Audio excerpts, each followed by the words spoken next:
At some point in the near future, the price of XRP is going to skyrocket and it's going to create a lot of newly wealthy people. And I have had experience in this because I've been around for a couple of bull runs and I've seen this happen to lots of people.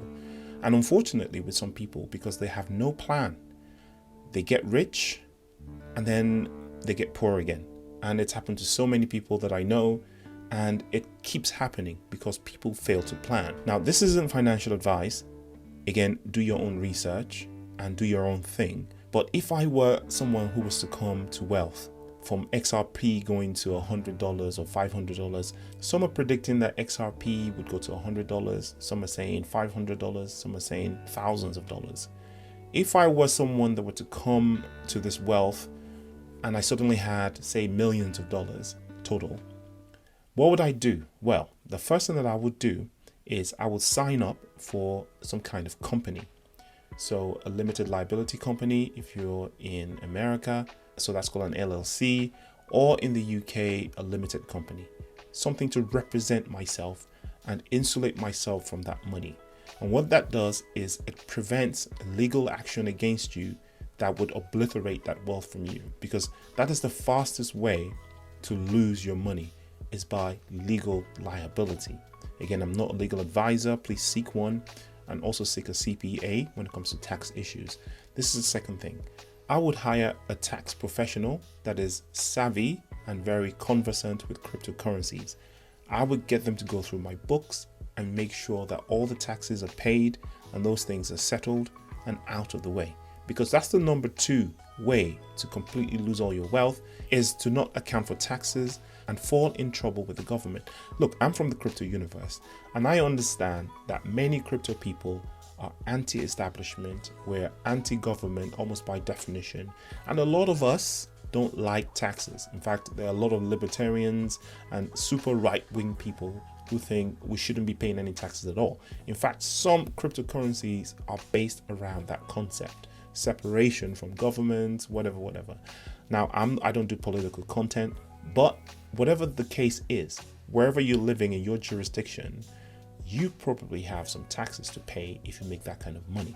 So I would deal with it. It's usually not that much anyway in the grand scheme of things, especially if you're in the United States or you're in the UK or some of those other highly taxed zones.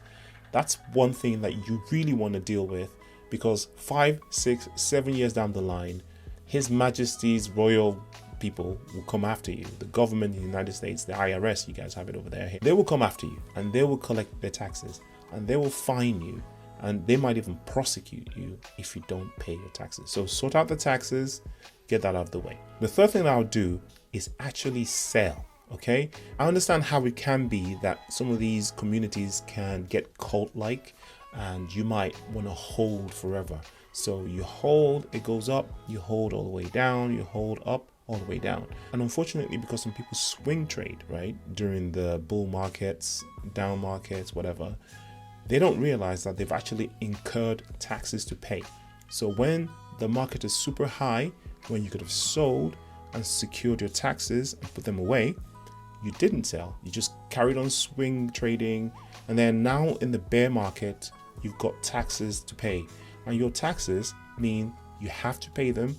And now you have to sell your crypto when the value is low, losing out on all the gains that you've made. So it's not the gains that you made, it's the gains that you keep, as very smart people say. You've got to detach from your emotions. Don't be married to your bags. You can sell while still supporting the token, right? Also, you don't have to sell everything. You could have a strategy, say you end up selling 50%, you de-risk completely. Now all the money you've got in the system are gains only, and you've taken out your original investment. A lot of people have done that already anyway. Or you can have a strategy where you take out, say, 75% near the all-time high, and you have a little swing trade bag for when the price even inevitably crashes again. You can buy back in and build your bags even larger. Having this attitude of I'm never going to sell, it's a terrible attitude. And if you're someone who swing trades, then you better make sure you sell a little bit for taxes at least. Some people are close to retirement. Some people have new responsibilities. Perhaps you started a new family, etc. And you need more funds. in the next bull run, this is your opportunity to harness some of that life-changing wealth to actually change your life, not to have it on paper, right? There's nothing wrong with selling some of your bag. Another thing that I would do is, like I said before, apart from selling, I would leave at least 25% of my XRP in the system, because that 25% actually can be used to generate passive income via on-demand liquidity provision for the system when the engines get going and the switch gets flipped, as everyone is saying. So those are the 4 things that I would do to make sure that A, I get litigation off my back, B, I get the government off my back, C, I ceiling some of the gains so I can actually change my life, and D, to keep some in the system to benefit from the passive income generation into the future. Again, not financial advice, just something I would do when the time comes. I'll see you in the next video, and good luck.